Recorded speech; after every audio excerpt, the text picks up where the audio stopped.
Chapter 3 is about legal influences. Under the preemption doctrine, federal law takes precedent over state law or local ordinances. The judicial branch of the government functions to determine a law's constitutionality. There are different administrative agencies within the executive branch that oversee certain aspects of labor relations. So let's talk about some major federal labor relations laws.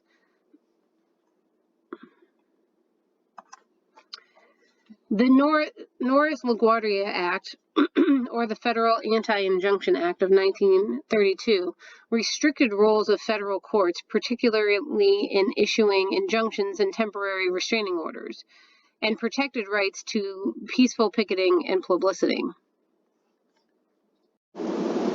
It declared yellow dog contracts to be unenforceable in federal courts, and encouraged courts to balance legitimate rights of employers and employees. There were some deficiencies of the Norris-LaGuardia Act. There was no independent administrative agency that charged or established to enforce the Act's provisions, and no specific employer unfair labor practices were identified and prohibited. The National Industrial Recovery Act of 1933 was designed to stabilize economic activity. It allowed businesses to form associations to draw up codes of fair competition. There was a standardization of marketing, pricing, financial, and other practices. The National Labor Board was established to determine violations under Section 7 and help settle disputes. Section 7 required codes to guarantee employees' right to unionize. There were some deficiencies of the NIRA also. Was not effective in protecting employees' rights to organize and bargain collectively because employers were not required to bargain with unions, and the NLB lacked effective enforcement of its orders. And it was ruled unconstitutional in 1935 by the Supreme Court. The National Labor Relations Act of 1935, or also called the Wagner Act, was passed 1 month after the NIRA was declared unconstitutional. This act established new labor policies. It encouraged collective bargaining and prevented employer interference. The NLRB was authorized to investigate and decide unfair labor practices.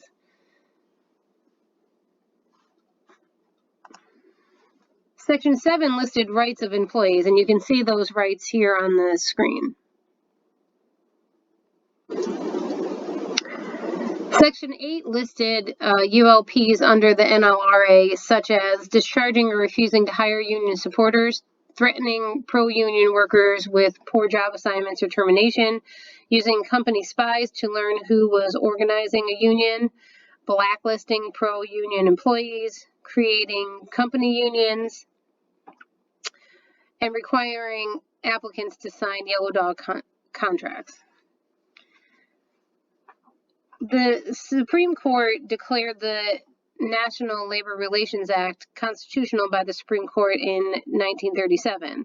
It recognized the important impact of labor relations to interstate commerce. It endorsed the Congress's right to regulate labor relations, and the Supreme Court approval and economic condition led to huge union membership growth. The employers criticized the Wagner Act because they thought that labor relations favored unions too much. And there was public concern over union strikes, boycotts, refusal of unions to negotiate in good faith, and pressure on job applicants to become union members. So there were changes made under the Labor Management Relations Act, or the Taft-Hartley Act, in 1947. So Congress amended the NLRA with the Taft-Hartley Act. This act is also called the LMRA, and it addresses deficiencies in the NLRA. It focused on rights of individual employees and employers. It protected anti-union individuals from retaliation.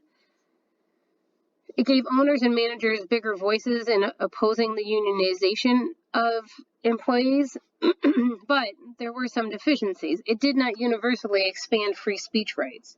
It required union officers to sign anti-communism affidavits, and it was called the Slave Labor Act.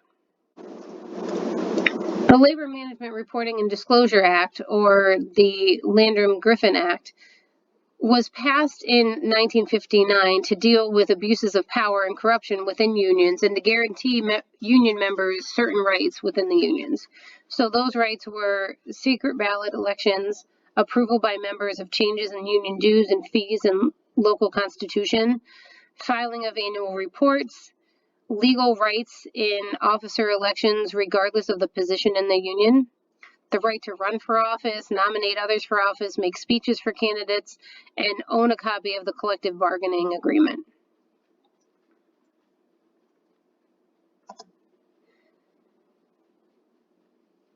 The National Labor Relations Board is an independent federal administrative agency. It's the primary interpreter and administrator of the NLRA. ULP decisions of the NLRB could be appealed. The board is composed of a 5-member panel with members serving staggered 5-year terms, and the members are nominated by the president and confirmed by the Senate.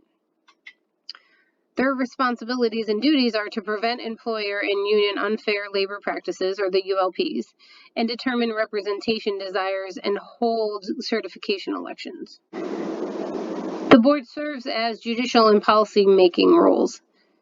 The General Counsel's Office investigates and prosecutes unfair labor practices. It represents the board in federal court and works with regional offices to conduct and supervise union representation elections. Contact with the NLRB occurs at a regional or resident office level. Decisions of the board are subject to review by Court of Appeals and then the Supreme Court.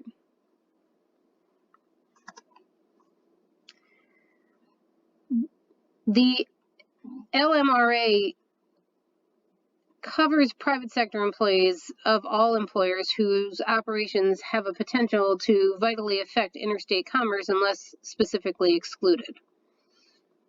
And if you look at pages 104 to 105, you'll see who the excluded parties are. Here's just a couple examples. So agricultural laborers, individuals covered on the Railway Labor Act, private domestic service employees, individuals employed by a parent or spouse, public sector employees, independent contractors, and supervisors. The NLRB can refuse to assert jurisdiction in de minimis cases. So this slide lists the jurisdiction standards.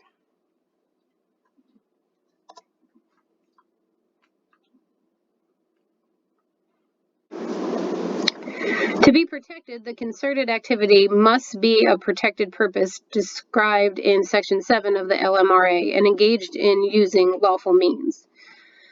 The NLRB decides on a case-by-case basis if an act is concerted and is protected. Opportunity for grievance resolution by employers does not have to precede the concerted action.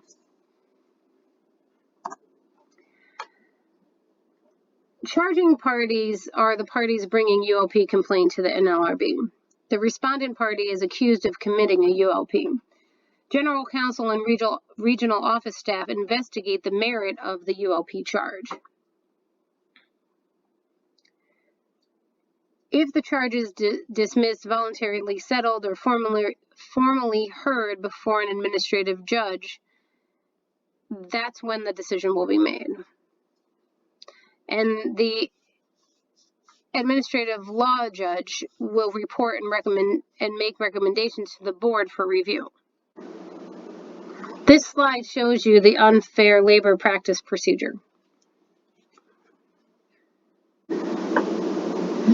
Academics believe that current labor policy favors the powerful, and labor laws discourage unionism. Labor contracts allow employers to take back gains by the unions, and replacement workers render strikes ineffective. There's concerns about partisan influences due to presidential appointments. The LMRA, unchanged since 1959, is out of sync with substantial changes in the labor relations environment and concerns over weakening of the board interpretations versus focusing on changing economy and political climates is an issue. Labor unions desired reforms for better communication with employees during organizing campaigns, stronger penalties for ULPs by employers against union supporters, and the elimination of strikers' replacements.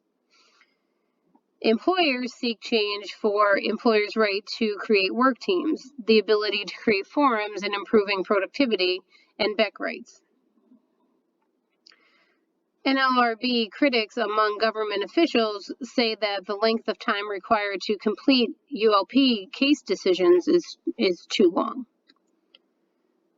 There were efforts under the Obama administration to reduce time that elapsed between filing of the valid petition and the representation vote.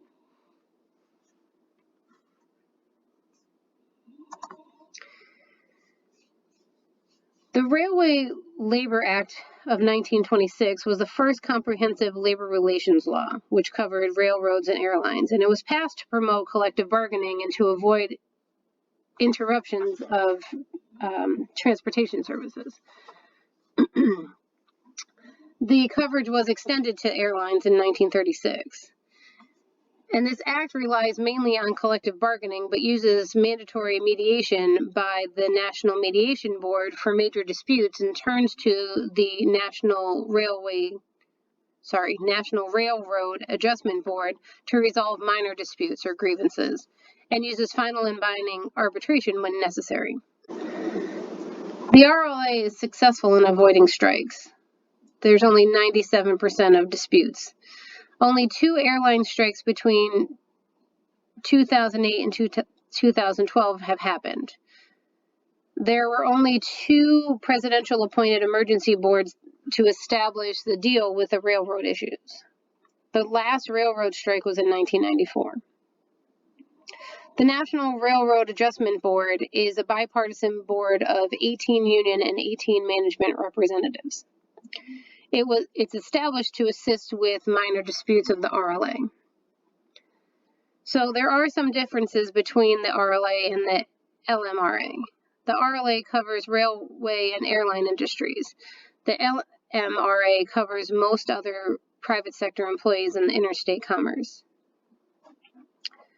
The RLA requires show of support from the majority of all employees, while the NLRB requires only support from the majority of employees actually voting. A union cannot strike and an employer cannot lock out until the National Mediation Board has exhausted its procedures. Under the LMRA, parties are allowed to engage in self-help actions, so they can strike or be locked out. So let's talk about some additional laws that affect labor relations. The Employee Retirement Income Security Act establishes minimum standards for plan participation, vesting rights, benefit accrual and funding, fiduciary responsibilities of plan administrators, and guaranteed payments of benefits accrued under a defined benefit plan through a federally chartered corporation should the plan be terminated.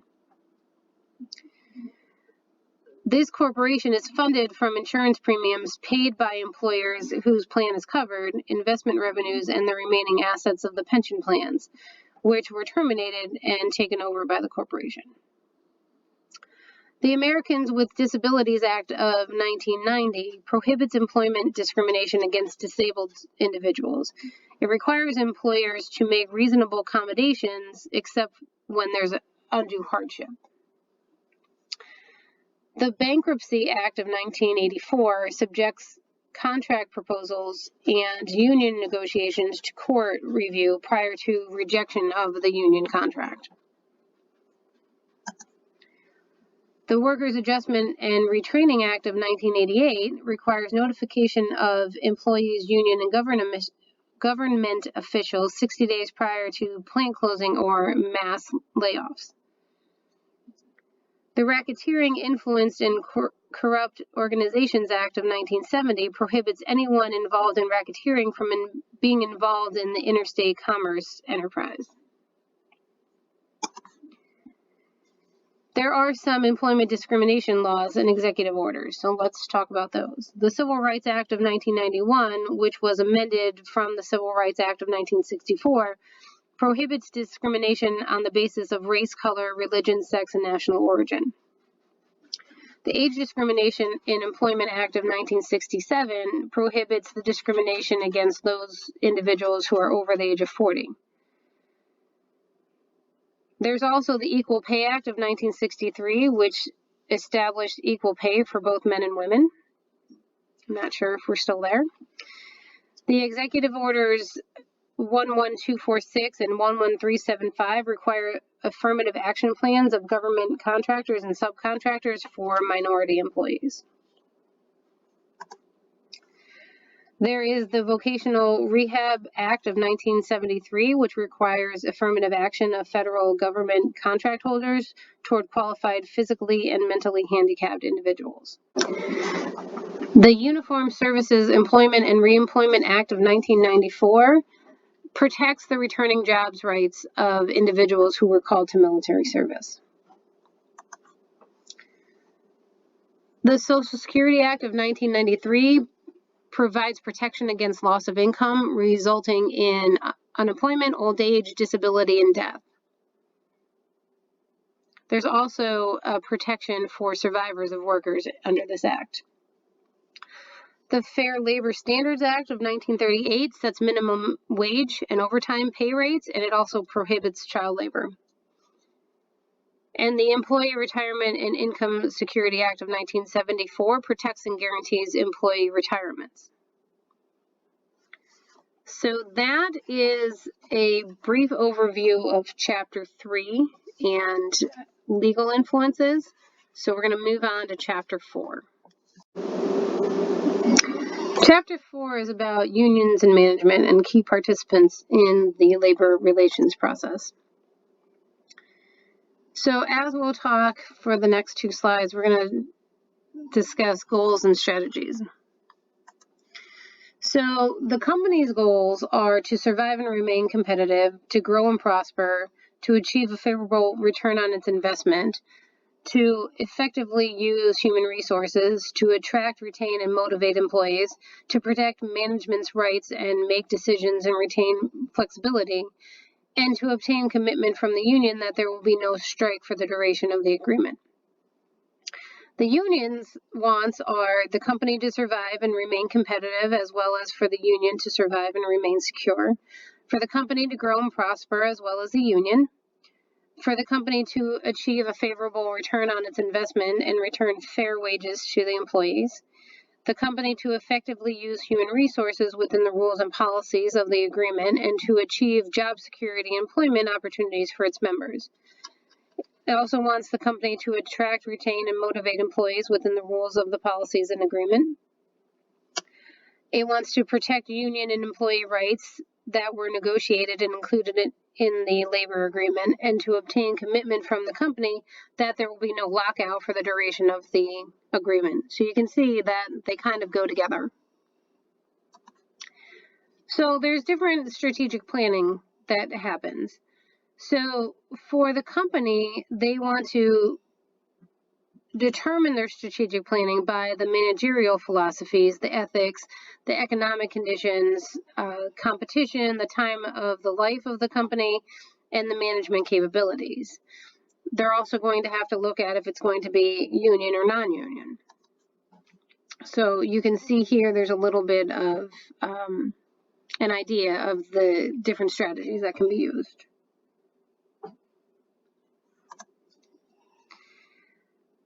Non-union strategies have external forces affecting the union management relationships. There's competition from abroad, deregulation, and competition from non-union companies.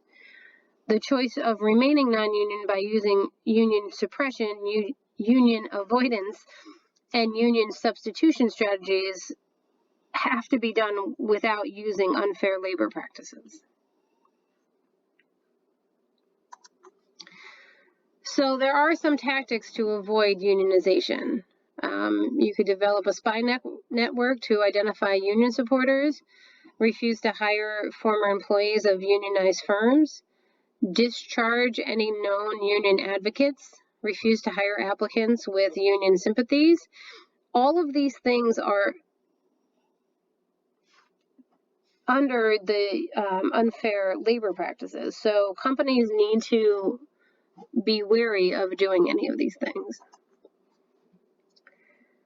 There also needs to be a use of positive human resource management. So you have to carefully consider the surroundings. You want to look at overall corporate strength. You want to look at programs that promote employee security and promote from within. It's always good to have competitive pay and benefits. You want a management group that's going to listen to employees and make sure that they're there for anything that the employees need. So there are some times where you can provide a substitute for unionism. So you can adopt a formal non-union employment dispute resolution procedure so employees know exactly what to do if there's any disputes that they have. You can initiate employee involvement programs to restore the sense of working in a small business. You can maintain an open door policy where employees can present their grievances to management representatives without fear of retaliation. And again, if you're going to create non-union grievance policies, you want to have appeal boards, appeal steps up to top management, and peer review committees. So employees know that you're going through the steps to make sure that they're being heard. So company strategies for unionizing. You want to have an involvement of union and management. You want employee representation so that if there are grievances, they know who to go to and what the procedure actually is. And you want rules and policies that are going to become company policy. You want to have union contribution to company planning, and there should be employee empowerment. So some typical union strategic plans will start with a mission statement. Then they'll analyze the external environment, the demographics, politics, image, and industry trends. They're going to have an internal analysis of the governance, the openness, and the professionalism. They're going to look at organizational objectives, both long-term and short-term. And you're going to look at your strategy development. Is it for survival specifically, or is it for growth?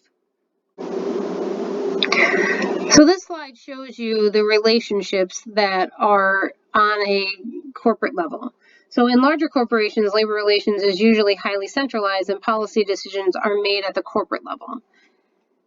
In smaller companies, decisions are made at a plant level. And this is an idea of a organizational structure on a plant level.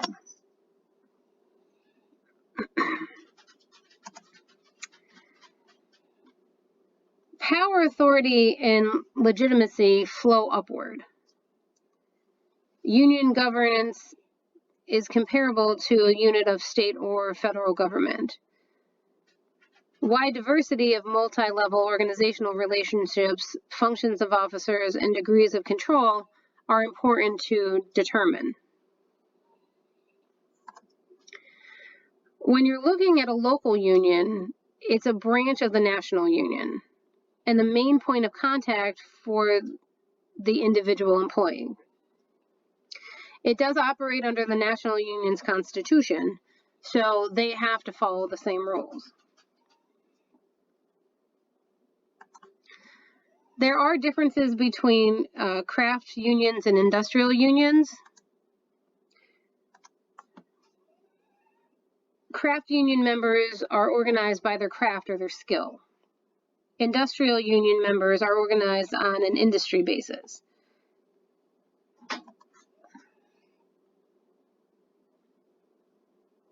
And there's an upward trend toward general unions, so they're not very specific anymore. On a local union level, members can participate in a couple different ways. So they can participate in meetings. They would participate in voting.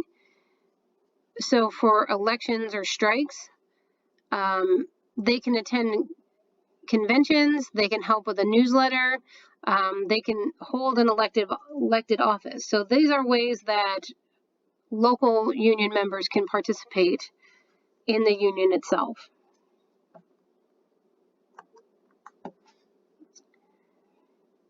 So this is a slide that shows different unions and how large they are.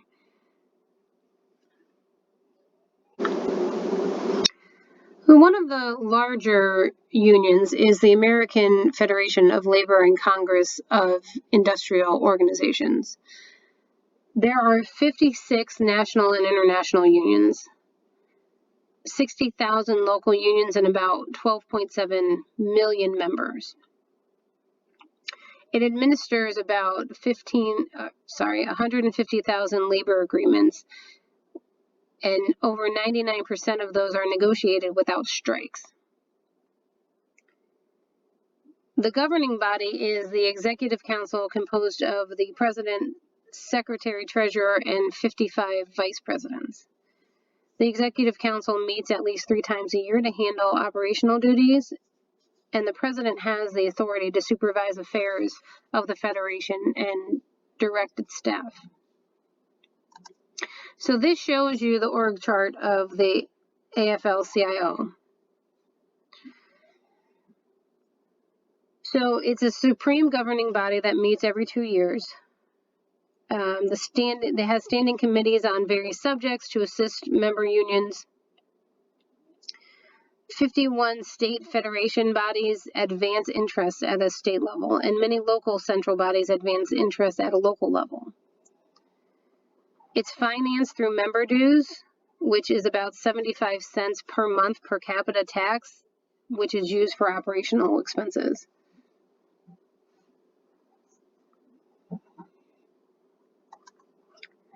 So there are benefits for union privilege.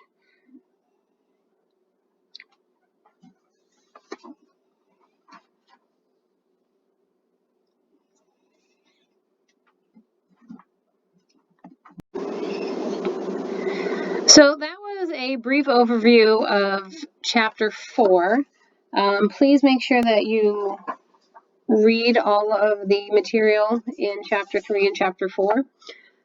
If you have any questions, please feel free to reach out to me, send me an email, and I will get back to you.